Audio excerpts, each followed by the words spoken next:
Aprendizaje supraescolar. Una perspectiva más allá de los paradigmas escolares. Escrito y narrado por Priscila Salazar.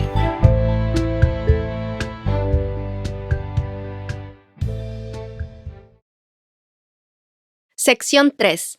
Cimentando una estructura interna. Capítulo 5. Define un objetivo para la educación de tus hijos. Lo único peor que ser ciego es tener vista, pero no tener visión. Cita de Helen Keller. Número 1. Riesgos de navegar sin un rumbo definido. Cuando conocemos historias inspiradoras de familias que educan en casa y cuyos niños son sociables, autodidactas, que logran entrar a una universidad prestigiosa con notas sobresalientes, o que ahora tienen sus propias empresas y que son adultos perfectamente adaptados, nos sentimos motivados a optar por esta alternativa. Los resultados son muy atractivos y queremos lo mismo para nuestros hijos. Sin embargo, es muy importante que consideremos que el hecho de no enviar a nuestros hijos a la escuela, junto con los resultados positivos que podamos obtener de ello, son solamente la punta del iceberg. Es el aspecto visible, pero debajo hay una gran estructura invisible que es lo que sostiene la punta, y es el hecho de tener un objetivo más grande que las acciones mismas: asumir la responsabilidad de la educación de tus hijos. A lo largo de los años, he visto cómo muchas familias que retiraron a sus hijos de la escuela con grandes expectativas para el futuro, perdieron ese entusiasmo al enfrentarse con los retos naturales de cambiar de estilo de vida. Mamás hartas del caos diario, papás que no se involucran porque no pueden ponerse de acuerdo o no comparten las mismas ideas, dudas que les asaltan y paralizan a cada paso. ¿Qué material uso? ¿Hasta dónde lo obligo? ¿Cuánta libertad le doy? ¿Cómo me organizo? ¿Cómo mantenemos la casa limpia? ¿Y qué hago si el niño me está pidiendo ir a la escuela?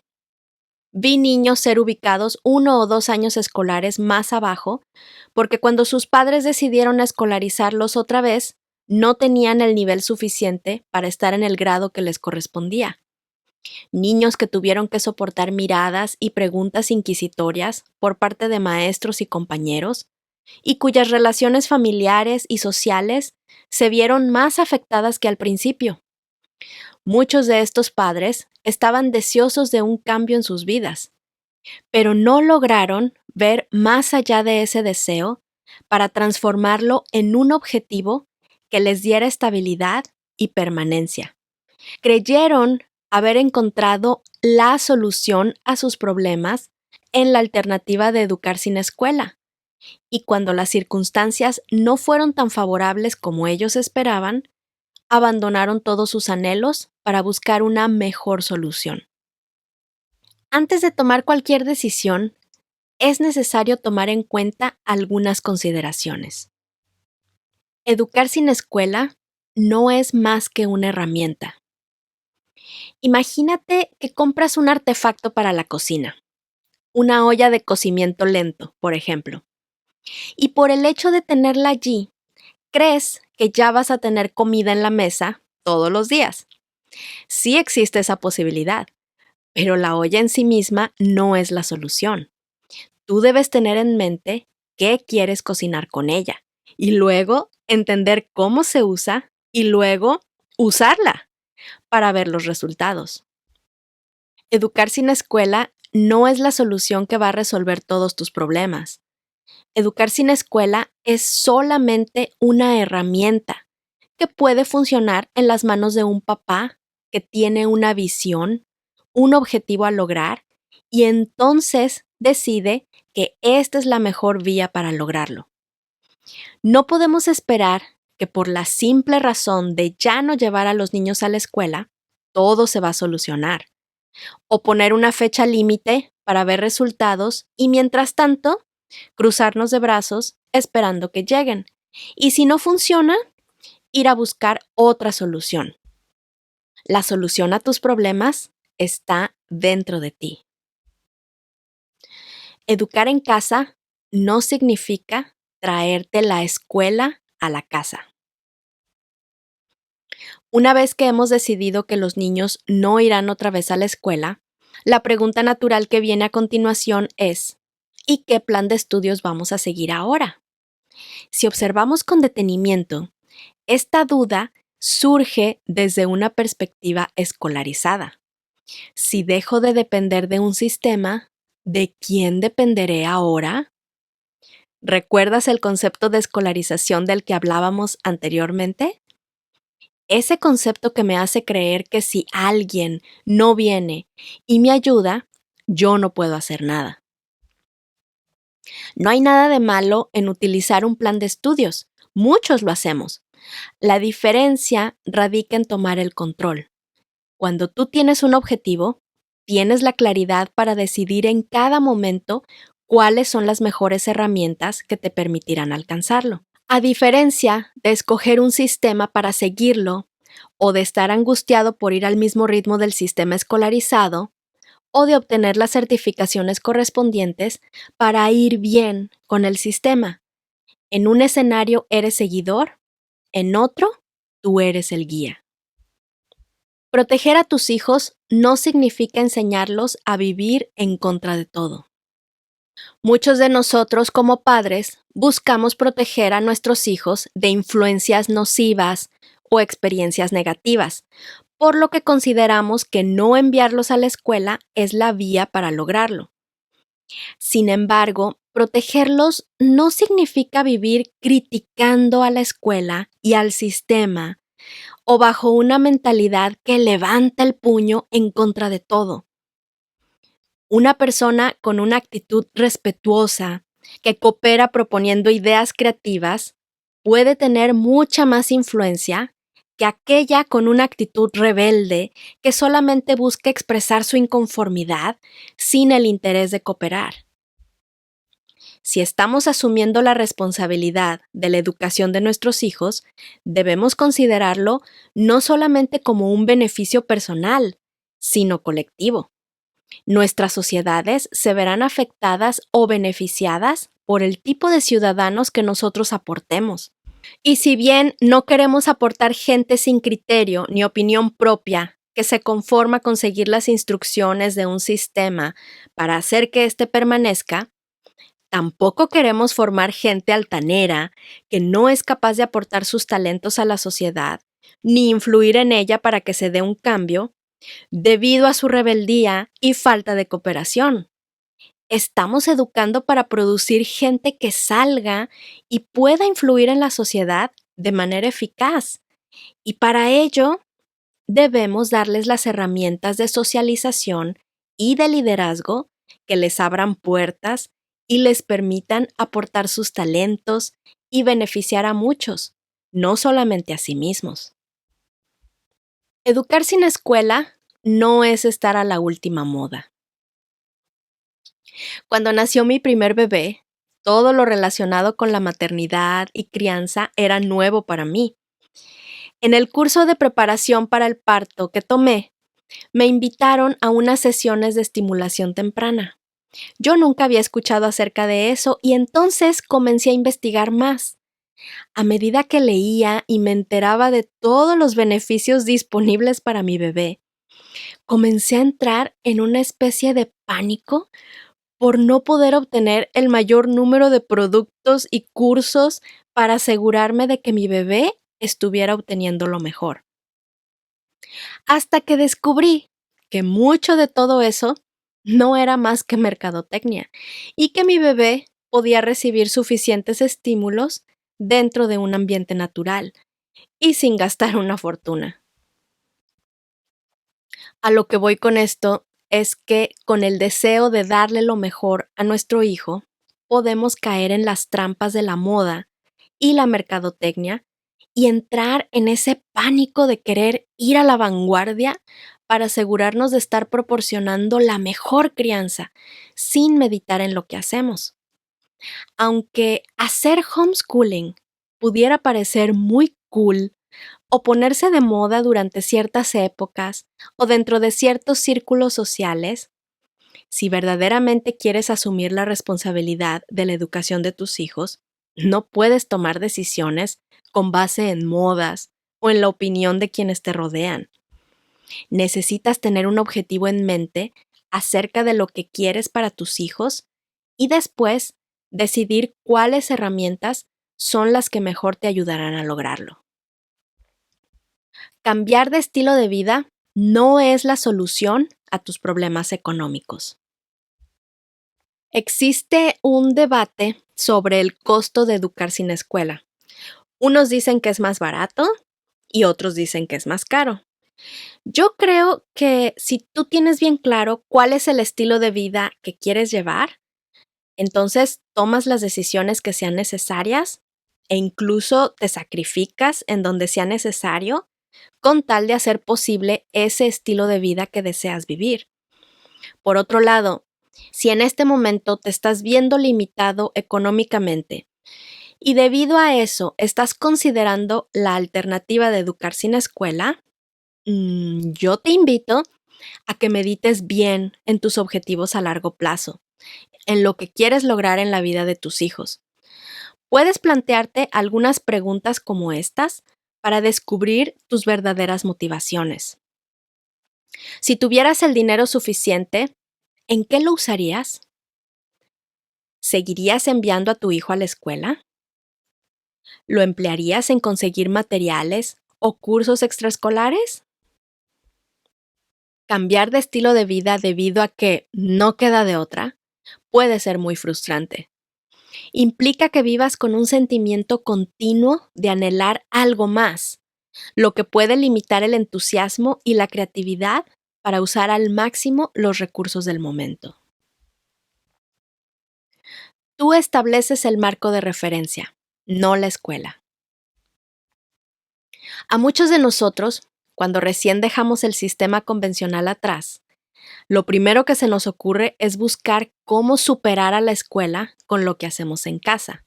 Si en la escuela les enseñan a sumar, nosotros les enseñamos a restar también. Si allá les enseñan 2 idiomas, nosotros les enseñamos 3. Si mi hijo debería terminar la secundaria a los 15 años, hacemos que la termine a los 12. Es decir, enfocamos todos nuestros esfuerzos en ser mejores que la escuela. Sin embargo, con este enfoque, seguimos limitados por el mismo sistema, ya que sin darnos cuenta quizá lo convertimos en nuestro marco de referencia. La única manera de liberarte de la culpabilidad de no estar haciendo lo suficiente y de liberar a tus hijos de esas cargas pesadas es ajustando tu marco de referencia al niño y su desarrollo, a tu relación con él y a los objetivos de tu proyecto de vida, sin estar afanados por lo que haga o deje de hacer la escuela. No puedes vivir esclavizado al sistema, rigiendo tu vida y tus decisiones conforme a él. Desescolarizar tu mente significa redefinir tu marco de referencia. Número 2. Define objetivos claros para la educación de tus hijos. Si tú tienes el deseo de educar en casa, seguramente se debe a que anhelas beneficios para tus hijos, para tu relación con ellos, para tu familia. Pero es necesario que veas más allá de esos anhelos y definas un objetivo específico, que es lo que te brindará estabilidad en medio de cualquier circunstancia y te proporcionará la orientación cuando sea momento de tomar decisiones importantes. Primero, debes saber qué quieres. Cuando vas a comprar zapatos, necesitas definir qué tipo de zapatos quieres antes de salir a buscarlos.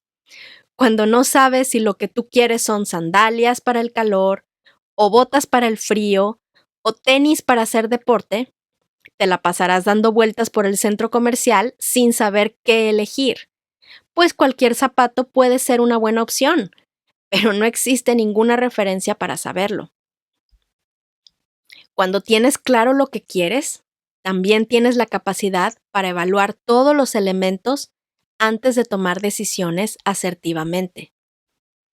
En el caso de la educación de tus hijos, Un paso esencial antes de elegir si deseas enviarlos a la escuela o dejarlos en la casa es definir qué quieres para su educación. Y para eso, puedes comenzar haciendo una lluvia de ideas de todos tus anhelos. Después, transforma tus anhelos en objetivos claros. Esos objetivos te brindarán estabilidad en medio de cualquier circunstancia y te proporcionarán la orientación cuando sea momento de tomar decisiones importantes. Por ejemplo, si en tu lista tienes un anhelo como quiero que no se intimiden con las críticas de otros, podrías convertirlo en un objetivo específico redactándolo así: formar una identidad sólida en ellos. O que tengan éxito en la vida podría convertirse en ayudarles a definir para qué están aquí y a concebir un proyecto, un plan de vida. Elige las herramientas más adecuadas para lograr tus objetivos. No tener los utensilios adecuados al realizar un proyecto por lo general nos quita tiempo o incluso puede echar a perder el proyecto. En el caso de la educación de nuestros hijos, existen muchas herramientas que pueden ayudarnos a lograr nuestros objetivos y es tu responsabilidad como papá examinar cada una de ellas y elegir las más adecuadas. En este caso, estamos analizando la opción de educar sin escuela, que, como podrás ver, no es más que una herramienta que puede ser muy benéfica en las manos de un papá genuinamente interesado y dispuesto a invertirse en la vida de sus hijos. Pero no lo es todo en sí misma. Tú debes tener claro lo que quieres hacer con ella. Ya que cada familia es única, esta opción representa ventajas y desventajas muy diferentes para cada familia. Por lo tanto, tómate el tiempo de analizar cuidadosamente cuáles son las ventajas y desventajas que representaría para ti y para tu familia, y si esta herramienta realmente te llevará a lograr tus objetivos o si puedes encontrar una mejor. Considera el esfuerzo que tendrás que invertir y sé valiente. Ninguna familia comienza teniendo todas las respuestas claras y muchas veces no tendrás mucha claridad en los cómo específicos, pero dedicar tus energías a estar buscando con afán las instrucciones específicas de lo que tienes que hacer día con día es desgastante y a la larga va a terminar con todo el entusiasmo inicial.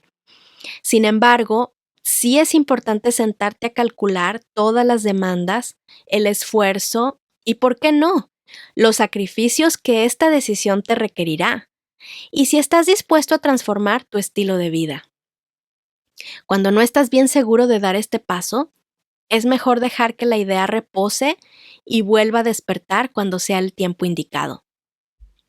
Pero si por el contrario, ya comprobaste que esto es lo que te lleva a lograr tus objetivos, entonces no te atemorices por el reto que ves delante de ti. Sé valiente y toma la decisión.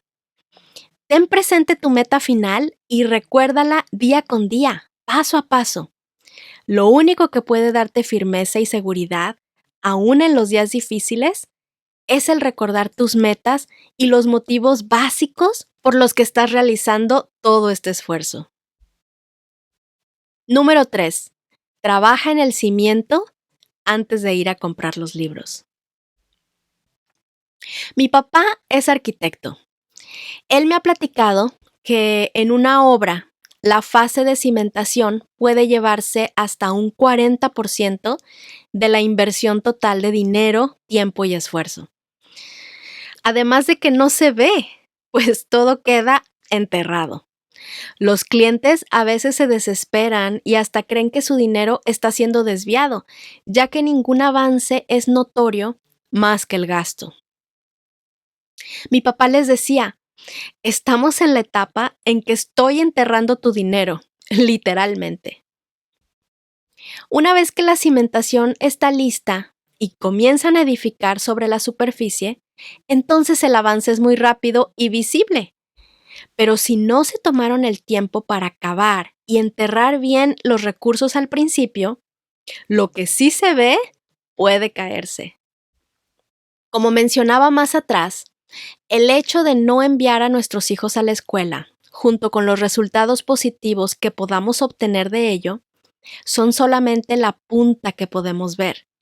Debajo debe haber una gran estructura invisible que sostenga todo lo que está encima, lo visible.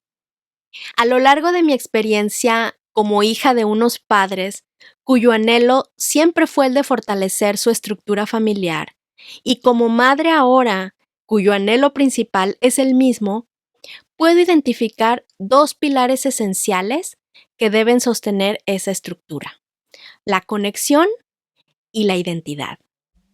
Cuando existe una fuerte conexión, primeramente en pareja, entre padres e hijos, y finalmente entre hermanos también, esa familia es prácticamente indestructible.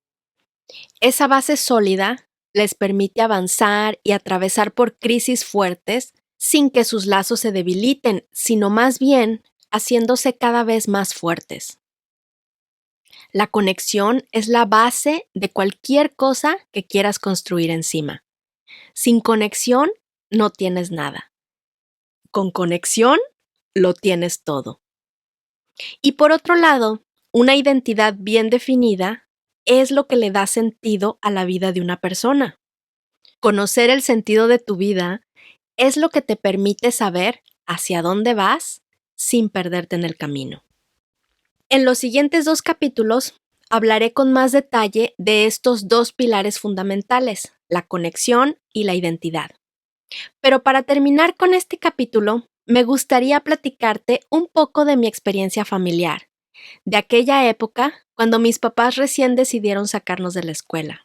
Viendo hacia atrás, creo que no teníamos mucha claridad en cuanto a cómo llevaríamos el día a día, pero lo que sí teníamos muy claro era que queríamos asumir nuestra responsabilidad en cada área de nuestra vida. La prioridad de mis padres no se orientó hacia la búsqueda de materiales académicos, sino a crear las estructuras internas que nos permitirían tener éxito después.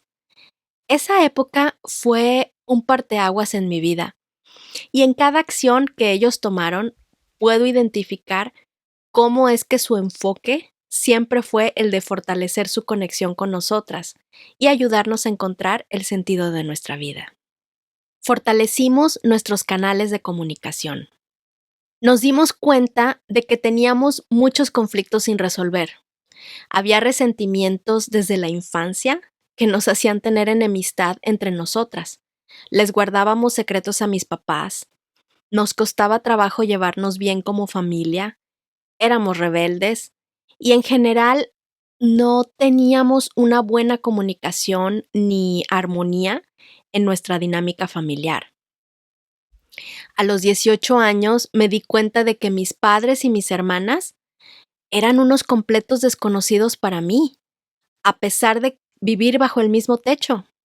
Esos primeros meses en casa fueron dedicados a sanar todos esos conflictos y a establecer los fundamentos que nos permitirían abrir los canales de comunicación para poder vivir y trabajar complementándonos unos a otros.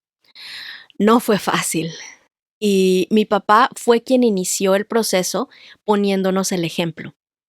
Él se sentó un día y nos habló de todos los errores que había cometido y de cómo le dolía que nuestra familia se encontrara en esa situación.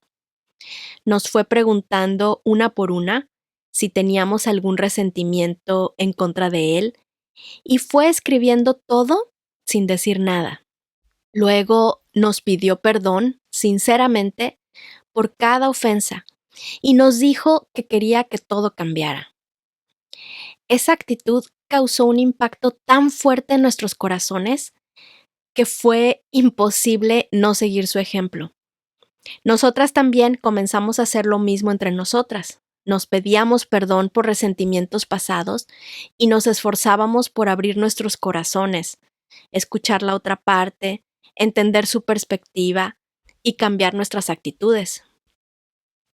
Fue un proceso largo, de meses o años, en el que nuestros lazos familiares se unieron tanto que hasta la fecha son irrompibles. Mis papás construyeron una atmósfera de confianza total en la que nosotras nos sentíamos seguras de platicarles cualquier secreto, cualquier inquietud, cualquier culpa. Sabíamos que recibiríamos toda su atención y su amor incondicional, les contáramos lo que fuera. Mis hermanas y yo hicimos un acuerdo de lealtad en el que prometimos que siempre nos respaldaríamos, que nunca nos avergonzaríamos o humillaríamos en frente de otras personas y que uniríamos nuestras capacidades para complementarnos siempre y ser un equipo. Y hasta la fecha, aún sigue siendo así. Tomamos nuestra responsabilidad en todas las áreas. A la edad de 18 años, también descubrí que no sabía lavar un trapeador, ni qué comprar para la despensa de una semana, ni lavar un baño. Una de las primeras acciones que mi mamá tomó cuando recién estuvimos en casa todo el día fue despedir a la muchacha que nos ayudaba con el aseo de la casa. Ahora había muchas manos que podían encargarse de ello. Y le agradezco mucho que lo hiciera así, porque aunque al principio no estaba muy contenta que digamos, aprendí muchas destrezas que hoy me son muy útiles. Entendimos que el espacio en el que vivimos es responsabilidad de todos y llegamos al punto en que no fue necesario colgar gráficas con las labores que le tocaban a cada una, porque teníamos una actitud dispuesta a colaborar en lo que fuera necesario, aunque no nos tocara. Cuando comenzamos a trabajar, también le dábamos a mi mamá una buena parte de nuestro salario, sin que ellos nos lo hubieran impuesto nunca. Concebimos una visión para nuestra vida. Unos meses después de haber dejado la escuela atrás, recuerdo que mi papá nos llamó a la mesa y nos hizo algunas preguntas como qué nos gustaría lograr a largo y mediano plazo, o cómo nos visualizábamos en unos años, o cuáles creíamos que eran nuestras habilidades más fuertes. Él nos compartió su propia percepción de cómo nos veía y qué habilidades creía que podíamos desarrollar y cómo nos imaginaba en unos años. Su perspectiva fue muy inspiradora para mí. Me llenó de seguridad y me dio la energía necesaria para aferrarme a mis sueños y esforzarme para alcanzarlos. Luego nos pidió que escribiéramos todo eso que estábamos platicando y que nos pusiéramos algunas metas de ese momento a 10 años. Nos dijo que fuéramos escribiendo los pasos específicos que necesitábamos dar para poder ver esas metas realizadas. Recuerdo que escribí acciones muy específicas como comprar tal libro, llamarle a tal persona, meter una solicitud de trabajo en tal lugar, tomar tal curso. Mi papá leyó cuidadosamente nuestras hojas y dijo que se sentía muy feliz y sorprendido de ver nuestras ambiciones. Luego nos ayudó día con día a ir cumpliendo muchas de esas metas. Mi plan terminaba para el 2007, donde mi visión ya no alcanzaba a ver más. Recuerdo que puse muchos signos de interrogación y palabras como casarme, tener bebés. Todavía ni siquiera había prospectos para casarme, pero yo ya intuía que para esas fechas estaría haciendo algo muy relacionado con nutrir a una familia. Y sí, en 2004 me casé y en 2006 tuve a mi primer bebé. Es curioso que, aunque no guardo esa hoja, tengo muy grabado en la mente mucho de lo que escribí allí. Una de mis metas, por ejemplo, era proponer una teoría educativa. En ese entonces no tenía ni idea de cómo ni cuándo lo haría, pero hoy me encuentro escribiendo este libro, que se asemeja mucho a mi sueño de hace 15 años. Detenernos un momento para concebir una visión para nuestra vida es como instalarnos una brújula en el interior. Tal vez no vayamos por la vida palomeando pendientes de nuestra lista, pero tener una perspectiva integral de nosotros mismos sí nos orienta a tomar las decisiones adecuadas en cada circunstancia. Aprendimos a hacer buen uso del tiempo. Una vez que tuvimos una visión en el horizonte, teníamos suficiente motivación para levantarnos cada mañana y esforzarnos para avanzar más en el cumplimiento de nuestras metas. Recuerdo que uno de los primeros ejercicios que también hicimos fue el de llevar un registro minucioso de cómo empleábamos nuestro tiempo. En una hoja hicimos un horario y fuimos escribiendo todo lo que hacíamos en periodos de 15 minutos. Al final del día fue muy impresionante darnos cuenta de la cantidad de tiempo que se nos escurría de las manos, acostadas en la cama o escogiendo qué ropa ponernos. Ese impacto nos motivó a ser conscientes de nuestro tiempo y a optimizar su uso. Todas nos acostumbramos a tener siempre un horario pegado en la puerta de nuestro cuarto que nos ayudaba a saber de qué manera queríamos emplear el valioso tiempo que teníamos cada día. Esos años fueron bastante productivos. Nos levantábamos antes de las 6 de la mañana, teníamos una junta familiar y luego comenzábamos nuestras actividades. Durante esos años estudié solfeo, guitarra, inglés, diseño gráfico, gramática española, gramática griega, computación, cocina, costura, técnicas de enseñanza, historia, edición de video y muchas otras áreas por mi propia cuenta. También trabajamos durante un tiempo como maestras de niños y maestras de los maestros de niños.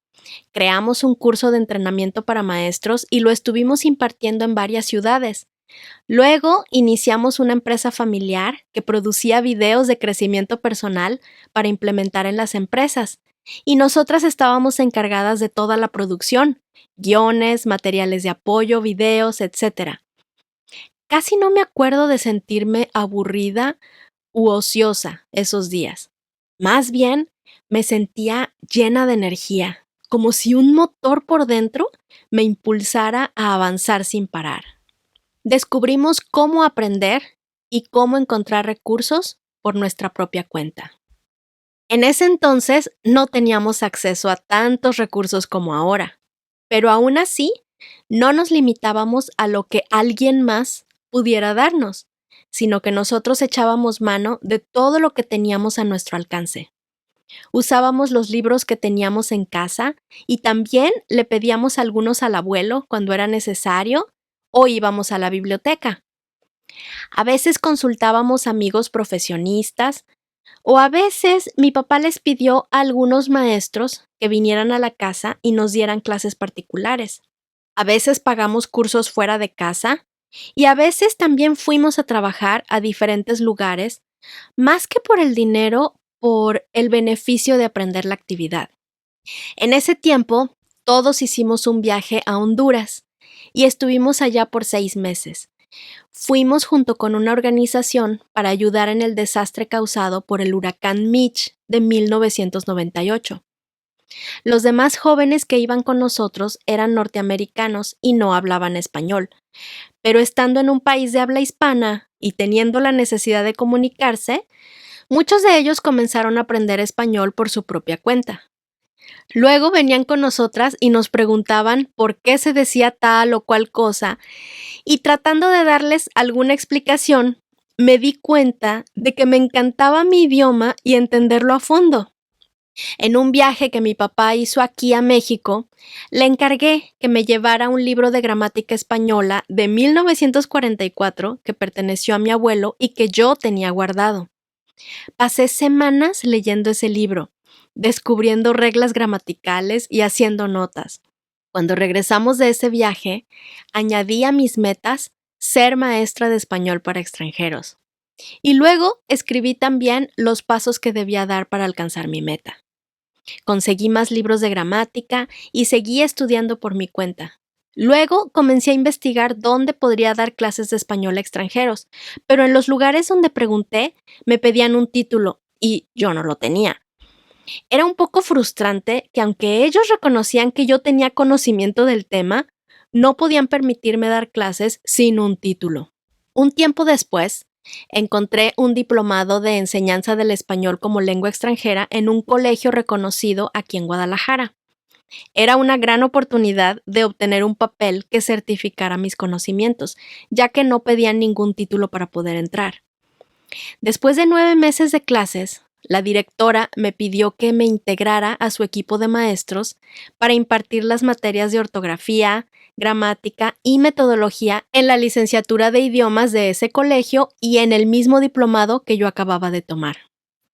Ella me decía que le gustaba mi pasión y mi conocimiento del idioma.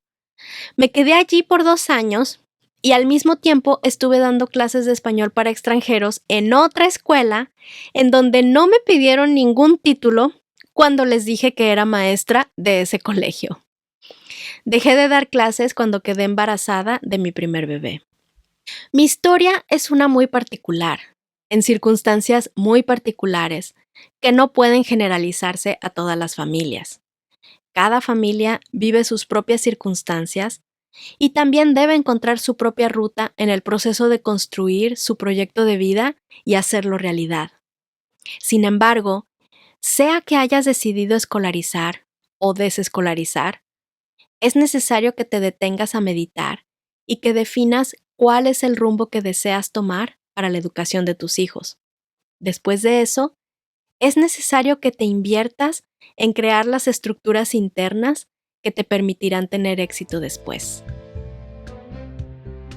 Lo más importante y valioso del hogar, como la base del desarrollo del niño en el mundo, no es que sea una mejor escuela que las escuelas, sino que no es una escuela en lo absoluto. Cita de John Holt.